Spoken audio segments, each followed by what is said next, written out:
নমস্কার বন্ধুরা, আজকে চিকেন কষা রান্না করছি। তার জন্য চিকেনটা আমি মশলা দিয়ে একবারে মাখিয়ে নেবো। এর মধ্যে দিয়ে দিলাম পরিমাণ মতো আদা, রসুন আর কাঁচা লঙ্কা বাটা আছে এর মধ্যে, হলুদ গুঁড়ো, লঙ্কার গুঁড়ো, পরিমাণ মতো নুন, লেবুর রস, পেঁয়াজ কুচি, সর্ষের তেল।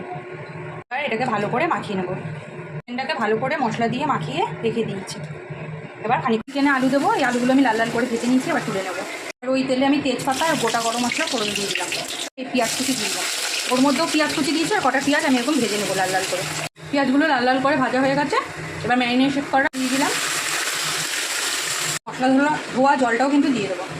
টমেটো কুচি মধ্যে এবার আমি চিকেন মশলা দিয়ে দেবো। চিকেন মশলা দিলাম বলে আমি আর চিকেনটা কিন্তু অনেকটা কষানো হয়ে এসছে, যত তেল ছেড়ে এর মধ্যে আমি 2 চামচটা কষানো হয়ে গেছে। আমি এবার পরিমাণ মতো জল দিয়ে দেবো। হয়ে গেছে, এবার আমি গরম মশলার গুঁড়ো ছড়িয়ে নামিয়ে দেবো।